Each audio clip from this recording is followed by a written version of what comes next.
kawan Nara, apa kabar? Semoga semua dalam keadaan sehat walafiat dan tetap semangat. Senang sekali saya Panji Utama pada hari ini bisa kembali membawakan podcast Nawakara. Kawan Nara yang saya banggakan, edisi kali ini kita akan membahas tema yang cukup berat namun tetap berbobot dan tentunya akan memberikan manfaat karena yang akan kita bahas pada edisi kali ini mengenai Integrated Security Solution Nawakara. Integrated Security Solution secara umum menggambarkan tentang sebuah keamanan fisik yang dikolaborasikan dengan teknologi.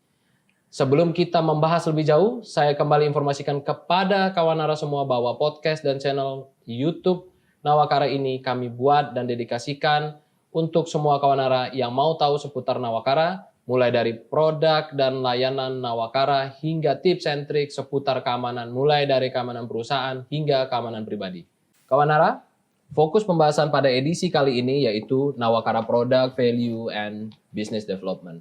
Untuk membahas lebih luas di tengah-tengah kita telah hadir Bapak Hadi Alamsyah, Business Development Division Head Nawakara. Apa kabar Pak Hadi? Sehat? Baik, sehat. Aduh, sehat sekali. Sehat dong. Mantap. Harus ya, harus sehat karena banyak kerjaan. Banyak kerjaannya tentunya.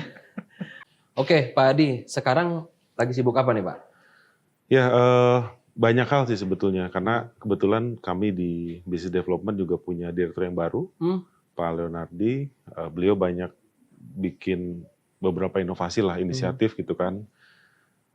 Dan di tim saya di Business Development kita sekarang lagi sibuk untuk bikin satu aplikasi security yang nantinya bisa dipakai untuk di project juga nantinya. Jadi banyak kerjaan lah, lagi sibuk. Wah, luar biasa banyak kerjaan ya Pak ya.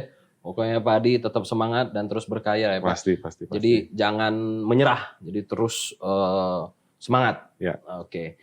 Sebagai pengantar nih Pak, bisa dijelaskan apa itu Integrated Security Solution yang ada di Nawakara? Ya. Di luar secara umum, yang namanya Integrated Security Solution itu adalah kombinasi antara beberapa komponen keamanan. Umumnya adalah man guarding atau manusia dengan teknologi gitu kan. Tapi kami di Nawakara mendorong itu lebih jauh lagi, lebih advance lagi gitu kan. Bagaimana kita tidak hanya mengkombinasikan antara man guarding dengan teknologi, tapi juga dengan produk lain di Nawakara. Kita tahu di Nawakara ada 3 kelompok produk yang secara umum ya. Yang pertama adalah physical security, isinya adalah satpam, kemudian event security, CCTV segala macam. Kemudian ada security teknologi yang isinya adalah ada Nawakara Command Center, electronic security system gitu kan, dan terakhir adalah ada konsultansi juga yang isinya ada risk assessment, SMPO Fitness, RSO gitu kan. Nah, integrasi di Nawakara itu fokus mengkombinasikan 3 hal tersebut, tiga komponen utama produk itu gitu kan. Jadi tidak hanya security dan teknologi tapi juga dengan konsultansinya juga. Oke, jadi paket lengkap ya Pak. Paket lengkap. Nawakara punya paket Betul. lengkap. Oke. Jadi ini yang menjadi salah satu inovasi yang dilakukan oleh Nawakara ya Pak Hadi ya. Di mana kolaborasi keamanan antara baik itu fisik dan teknologi ini dapat memberikan dampak yang jauh lebih efisien namun sangat efektif tentunya ya. Pasti. Dan ini juga disesuaikan dengan kebutuhan klien. Itu udah pasti dong. Itu pasti. Oke, kembali ke pembahasan kita mengenai nilai suatu produk. Ya. Di Nawakara sendiri nilai-nilai apa sih yang membedakan dengan produk sejenis di pasar? Ya. Kalau kita bicara BUJP misalkan gitu ya, saat ini di Indonesia ada lebih dari 4.000 BUJP. Jadi kalau kita main di Ini kurang lebih 4.000 BUJP lebih, aktif. Betul. Aktif Di Indonesia. yang terdaftar di Abu Dhabi ya. Bahkan kalau Kapolri tahun 2022 pas Hut Satpam dia bilang ada 5.000 lebih. Bahkan lebih banyak. Tadi gitu Pak Hadi bilang Abu Dhabi. Mungkin kawan Nara belum tahu Abu Dhabi itu apa sih Pak? Ya, Abu Dhabi itu adalah Asosiasi Badan Usaha Jasa Pengamanan Indonesia. Yang menaungi BUJP. Betul. Jadi walaupun mungkin nggak semua BUJP juga gitu kan. Makanya tadi dari 5.000 yang sebutin Kapolri cuma 4.000 yang terdaftar sebagai membernya Abu Dhabi gitu kan. Jadi ya itu Abu Dhabi sekilas lah. Balik lagi ke pertanyaan tadi bahwa apa yang membedakan produk Nawakara dengan perusahaan lain gitu kan. Kalau kita main dengan pola yang sama, dengan metode yang sama dengan BUJP lain, pasti yang ada akhirnya cuma perang harga aja. Makanya yang kami kedepankan di Nawakara adalah solusinya. Bagaimana produk yang kami tawarkan itu kita nggak jual à la carte, nggak jual main guarding doang atau teknologi doang segala macam. Kami jual solusinya. Yeah. Sehingga nanti solusi itu yang baru akan menarik produk apa yang tepat untuk si kliennya. Jadi tailor made lah jadinya gitu kan. Jadi kita akan berangkat dari risk assessment, kita akan lihat risiko keamanannya seperti apa. Baru dari risiko yang kami temukan, kami akan desain rencana mitigasi akan seperti apa. Yeah. Bisa jadi komponennya hanya manusia, bisa jadi kombinasi keduanya dengan teknologi, atau harus ada konsultasi dulu gitu kan. Nah, harapannya solusi itu yang nantinya bisa menjawab semua tantangan atau risiko yang kita temukan di klien gitu kan. Dan ya ujungnya klien tinggal duduk manis aja nih. Mereka udah tahu risikonya apa, mereka tahu bahwa Nawakar akan handle risikonya gitu kan. Jadi ya mereka tinggal duduk manis, tidur nyenyak. Dan bayar kami, jangan lupa. Paket lengkap juga pasti, diberikan, keamanan tentunya. Pasti, solusi yang kami tawarkan pasti akan se-efektif dan efisien mungkin. Bahkan cita-citanya adalah akan lebih banyak teknologi dibandingkan dengan manpower gitu kan. Dengan manusia ya? Betul, karena kalau manusia kita menganggap lebih banyak komprominya. Misalkan saya nggak boleh masuk, yang jaga manusia gitu kan. Begitu saya bisa nego dengan si security-nya, misalkan oh ya kita kan kenal atau mungkin kita ngajak rokok segala macam gitu kan, saya boleh masuk gitu kan. Jadi banyak komprominya, banyak celah untuk itu. Tapi kalau kita bicara sistem itu kan dia cuma ya dan tidak. Begitu kita punya akses, kita bisa masuk, nggak punya ya nggak bisa masuk. Nggak ada kita ceritanya ngomong sama akses kontrol pintu gitu kan. Saya minta masuk nggak ada, mesin nggak bisa ngomong gitu. Jadi ya lu punya akses masuk, nggak punya akses ya nggak bisa masuk. Tapi kita tahu juga bahwa teknologi sekarang manusia juga nggak bisa dihilangkan juga ya. Pasti nggak bisa dihilangkan, tapi itu sudah pasti. Paling dikurangi, tapi dengan ditingkatkan dengan teknologinya. Betul, makanya tadi dibilang bahwa mungkin maksimal di 80% teknologi, 20% manusia. Artinya tidak mungkin 100% teknologi, 0% manusia, itu nggak mungkin. Apalagi dengan culture di Indonesia ya. Masih butuh fast response dari manusia. Kearifan lokalnya tuh sangat tinggi gitu. Jadi saya pikir nggak bisa hilang. Apalagi kita juga dengan pemerintah harus memberdayakan penduduk lokal untuk lapangan pekerjaan tentunya. Ya, di beberapa industri ya harus. Kalau enggak, proyek kita nggak akan berhasil sih. Oke, Pak Adi. Mengapa penting bagi konsumen untuk memahami nilai-nilai suatu produk sebelum membuat sebuah keputusan? Ya, balik lagi ke cost sebetulnya kan. Jangan sampai kita overkill. Jangan sampai kita bikin satu desain pengamanan yang lawannya semut, kita pakai bom gajah gitu kan. Jadi nggak cocok juga kan. Akhirnya kita overspending dalam anggaran segala macam gitu kan. Sebaiknya memang setiap risiko apapun ya kita tanggulangi dengan mitigasi yang tepat, yang sesuai gitu kan. Kadang-kadang terlalu canggih, terlalu cepat juga nggak pas juga gitu kan pada akhirnya. Malah jadinya kita cuman beli mahal-mahal akhirnya nggak kepake gitu. Jadi sangat penting untuk tahu resikonya apa dulu, baru kita pilih produk yang tepatnya apa gitu kan. Jika kita budget yang keluar juga menjadi lebih tepat sasaran juga sih. Ya itu saya tahu ada risk assessment ya. Risk assessment jadi kita tahu lingkungan itu, lokasi itu butuh apa aja, apakah kita hanya manpower doang atau kita pakai teknologi juga di sana. Itu titik awalnya. Jadi risk assessment itu menjadi sangat penting karena di situ kita bisa tahu lah apa yang harus kita lakukan ke depannya gitu kan. Kalau kita nggak tahu, dengan kita cuman ada beberapa klien yang mungkin beberapa orang ya yang dia nonton film misalkan, terus tiba-tiba kepikiran, saya pengen security kita pakai spy cam atau apapun ya, padahal gitu. nggak butuh gitu ya, ngapain juga gitu, karena ya mungkin saat itu belum dibutuhkan gitu kan. Bisa jadi mungkin 1-2 tahun lagi akan dibutuhkan, tapi saat ini mungkin nggak perlu. Jadi kayaknya harus hati-hatilah. Iya. Lalu nih Pak Adi, bagaimana cara untuk mengidentifikasi peluang bisnis baru dan mengatur potensinya untuk pertumbuhan? Ya, itu jadi salah satu peran business development saya pikir ya.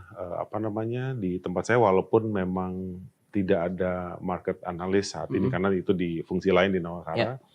Tapi setidaknya kami harus mulai berpikir bagaimana inovasi yang kami buat, kami kembangkan itu bisa menjawab tidak hanya 1 tahun 2 tahun, tapi mungkin 5-10 tahun ke depan gitu kan. Apalagi Nawakara juga sudah punya cita-cita bahwa kita dari Red Ocean ke Blue Ocean. Kita tadi sudah dengar bahwa ada 4.000 lebih BUJP, berarti udah kolamnya atau lautnya udah merah nih. Kalau kita masih main saingannya di kolam, banyak lah ya. Kalau kita masih main di kolam yang sama, kita akan babak belur gitu. Makanya kita harus bawa satu gerbong Nawakara ini ke Blue Ocean, laut yang memang belum banyak pesaing Yeah. gitu kan, bahkan mungkin kita yang akan jadi pionir di situ gitu kan, sehingga kita lebih mudah menjualnya dan itu akan jadi perjalanan yang panjang dan berat lah gitu kan. Tapi itu penting sekali untuk inovasi dan ya inovasi apapun juga harus sesuai dengan kebutuhan pasarnya. Jangan sampai kita bikin inovasi yang ternyata pasar nggak siap. Ternyata market belum butuh saat ini gitu kan. Akan percuma juga. Akhirnya kita cuma bikin satu produk yang canggih tapi nggak siap buat dijual saat itulah gitu kan. Jadi memang harus selaras antara kebutuhan pasar dengan inovasi yang kita buat. Itu saya pikir penting juga sih untuk inovasi. Ya. Selanjutnya nih Pak, ini menarik ini. Tadi Bapak bilang inovasi. Kaitannya dengan integrated security solution di Nawakara tentunya tidak terlepas adanya tadi inovasi. Ya. Apa peran inovasi dalam pengembangan bisnis dan bagaimana Bapak mendorong pengembangan inovasi di dalam perusahaan? Ya, itu tadi. Jadi pada saat kita bikin satu inovasi, kita harus tahu dulu market needs-nya seperti apa. Jadi pada saat itu yang penting ya, market needs-nya. Betul. Jadi apa yang dibutuhkan pasar dulu nih. Makanya di Nawakara kami juga ada satu program untuk dapat client feedback gitu kan. Kita bisa dari yang kita punya klien saat ini, kita bisa dapat beberapa masukan lah. Oh, kita butuh ini A, B, C, D segala macam. Kita akan lihat seberapa banyak klien yang butuh itu gitu kan. Kemudian kita akan uji secara market apakah memang itu yang dibutuhkan saat ini gitu kan. Kalau memang itu dirasa penting dan kita bisa lakukan, ya kita akan bikin inovasi di situ. Kayak misalkan tadi saya bilang bahwa kita lagi bikin aplikasi smart guard gitu kan untuk kita bisa monitor security kita ada berapa gitu kan. Jadi nantinya harapannya dengan aplikasi itu bisa kelihatan berapa personil yang masuk saat ini, berapa pos yang dijaga saat ini, apakah sudah ada petugasnya atau enggak gitu kan. Apakah ada kejadian terkait dengan keamanan yang terjadi gitu kan. Apakah bahkan ada kejadian darurat yang terjadi juga gitu kan. Semua informasi itu akan ada dalam genggaman si klien nantinya. Karena kita akan buatkan dalam satu bentuk aplikasi itu nantinya kan. Jadi nggak perlu ngecek langsung ke lapangan secara fisik gitu kan, cukup lihat di handphone aplikasi, kita bisa lihat berapa jumlah anggota, siapa aja yang masuk gitu kan, pos-posnya udah dijaga segala macam. Itu yang kita lagi bangun sekarang, dan itu sekali lagi merupakan jawaban atas permintaan atau mungkin feedback dari beberapa klien gitu, karena mereka nanya itu. Saya tahu nggak security kita sekarang lagi di mana gitu misalkan, atau project manajernya lagi ngapain gitu kan. Nah, dengan aplikasi itu harapannya bisa menjawab sih, karena untuk menentukan security kita ada di mana itu kita pakai teknologi geotagging atau apapun itulah namanya gitu. Berarti itu sekarang lagi dikembangin, tapi lagi udah digunakan belum ya, baru masih harapannya Q1 sudah bisa launch. Oh, Q1 berarti Maret akhir bulan ini udah bisa launch. Betul. Berarti nanti klien, baik klien sendiri, klien Nawakara, baik Nawakara sendiri bisa cek dari aplikasi handphone. Bisa cek. Jadi di mana aja. Ya. Posisinya, siapa aja yang masuk hari ini, fotonya gimana, jangan sampai nanti misalkan di Panji udah check in di pos A gitu kan, ternyata orangnya di Antah-Berantah sama fotonya gitu. Beda nih, ini bukan Panji nih gitu, kan bisa aja kayak gitu kan. Jadi dia setiap checkpoint dia kayak misalkan absen digital, saya masuk penjagaan hari ini, tapi ternyata lokasinya nggak di situ tuh kedetek. Nanti kan ada geotagging, jadi untuk mastiin dia ada di lokasi itu. Pada saat di luar, jadi kalau saya jadi security nih, saya mau check in di pos ini gitu kan, saya harus scan si barcode yang ada di pos itu, betul. Jadi kalau nggak saya scan ya saya nggak bisa check in di situ. Bukan foto gitu ya, tapi barcode ya. Bukan. Tapi di aplikasi itu ada foto kita juga. Jadi pada saat misalkan user mau keliling ke lokasi, dia ngecekin bener nggak ada security-nya, dia bisa bandingkan antara yang jaga sama yang di foto. Identitinya langsung di situ ya. Betul. Sama namanya sama apa enggak. Diganti betul, gitu kan. Betul. Atau mungkin belum cukur jenggot jadi. Iya, belum cukur. Cuma pasti lihat, masuk nih Supardi misalnya. Pas dilihat rupanya Suparman. Nah, itu kan beda ya. Betul. Iya. Oke Pak Adi, dalam berinovasi nih, proses yang dilakukan tidak serta-merta mudah nih, ya. Pasti. Akan ada tentunya tantangan yang harus dihadapi. Apa tantangan utama yang dihadapi dalam pengembangan bisnis dan bagaimana Nawakara mengatasi hal tersebut? Ya, business development sendiri itu terbentuk kurang lebih baru setahun. Tahun lalu kita baru terbentuk business development gitu kan. Jadi memang banyak sekali tantangannya gitu kan. Selain di pengembangan, memang business development juga saat ini fungsinya adalah untuk mensupport tim sales dalam melakukan pre-sales gitu kan. Untuk Nawakara sendiri yang menantang dari pengembangan bisnis dan juga pengembangan produk itu adalah bagaimana kita harus terbuka dengan beberapa ide atau mungkin banyak ide gitu kan. Kadang-kadang kalau kita terlalu banyak main di lingkungan kita sendiri, kita nggak terbuka untuk ide-ide yang lain gitu kan. Makanya harus banyak baca-baca, harus banyak datang ke beberapa seminar mungkin gitu kan, untuk kita bisa tahu nih di luar tuh lagi butuh apa, atau Cari mungkin ada teknologi gitu, orang-orang lu butuh apa sih gitu. betul, kan. atau ada teknologi apa di luar Iya, gitu kan, sehingga kita benar-benar bisa ngelihat gitu kan. Jadi saya pikir penting untuk benchmarking juga, untuk saling membandingkan lah gitu kan. Itu yang paling penting. Kemudian juga memang harus berpikir di luar dari kebiasaan juga gitu kan. Kalau kita Nawakara sudah 27 tahun, kalau kita masih mikir dengan cara yang sama dengan tahun lalu, mungkin kita nggak akan ada inovasi gitu kan. Jadi harus selalu berbeda gitu kan. Nanti kan tinggal diuji apakah memang inovasi atau inisiatifnya ini memang cukup layak nggak untuk dilanjutkan atau enggak gitu kan. Kalau nggak layak kita akan drop. Tapi kalau misalkan itu dirasa menjanjikan gitu, ya udah kita akan lanjut terus. Oke, Pak Adi. Lalu bagaimana peran teknologi dan transformasi digital dalam merancang strategi business development? Ya ini penting sih, karena kita tahu lah teknologi itu mungkin dalam 10-15 tahun terakhir cepet banget kan. Pesat sekali. Kita nggak pernah mikir dulu pesen tukang ojek lewat aplikasi. Iya betul. Iya kan? Pesan makan lewat aplikasi, Iya makanan kan? datang. Nah, gitu. Saat ini sebetulnya banyak aplikasi di luar untuk pesan satpam atau pesan bodyguard gitu kan. Itu udah ada beberapa. Udah ada gitu kan. Sudah ada. Jadi ada beberapa aplikasi yang bisa kayak misalkan saya mau pakai kalau Nara mau pakai pesan bodyguard, pesan satpam gitu. Bisa. Udah ada ya? Sudah ada beberapa aplikasi. Kita bicara aplikasinya sudah aplikasi ada ya. Tapi apakah itu reliable, apakah kualitasnya oke? Saya nggak pernah nyoba kebetulan. Jadi saya nggak bisa banyak komen di situ lah. Tapi kan itu sebetulnya bagaimana memperlihatkan bahwa orang lain juga sudah mulai berpikir ke arah situ gitu. Bahwa kalau ojek bisa, kenapa satpam enggak gitu kan. Pasti begitu mikirnya gitu kan. Nah, dan mau nggak mau memang seiring dengan berjalannya waktu, kita harus semakin mengadopsi teknologi tadi gitu kan. Kalau enggak ya kita akan ketinggalan. Orang udah ngomongin sampai dengan ke planet Mars, kita masih ngomongin di Bekasi aja gitu. Ya susah gitu juga kan. gitu jadinya kan. Karena kita juga nggak boleh tutup mata terhadap perkembangan teknologi kan. Betul. Nah itu yang saya bilang tadi, harus berpikir out of the box gitu kan. Sehingga kalau misalkan kita mikir cuma satpam jaga pakai seragam, ya susah. Kita harus mikir satpam apa nih yang bisa diutilisasi dengan teknologi gitu. Salah satunya dengan aplikasi tadi. Jadi sangat penting saya pikir, karena ke depan pasti akan seperti itu. Lebih mudah, lebih cepat dengan dukungan ya internet segala macam gitu kan. Jadi itu harusnya sangat membantu sih. Iya. Ini era digital ini memang pesat sekali perkembangannya. Jadi ya sudah seharusnya lah perusahaan memiliki perencanaan dan strategi yang matang untuk menghadapinya ini. Nah, dalam industri security system dan assessment, peluang apa Pak yang dapat dimanfaatkan agar dapat terus berkembang? Ya, yang pasti sekarang ini kita nggak hanya bisa ngelihat ancaman keamanan itu dari sisi fisik, karena teknologi juga semakin canggih. Orang-orang juga yang tadinya berbuat kejahatan dengan hanya fisik, dengan modal fisik, sekarang juga udah makin canggih juga gitu kan. Banyak misalkan scamming atau mungkin apapun itulah gitu kan, yang sudah pakai teknologi gitu kan. Jadi pasti kita sebagai Nawakara maupun sebagai perusahaan lain dari klien gitu kan, mereka juga harus mulai mikirin bagaimana misalkan cyber security-nya harus dibagusin, bagaimana IT security-nya harus dibagusin juga gitu kan. Jadi itu juga harus dipikirkan sih gitu kan.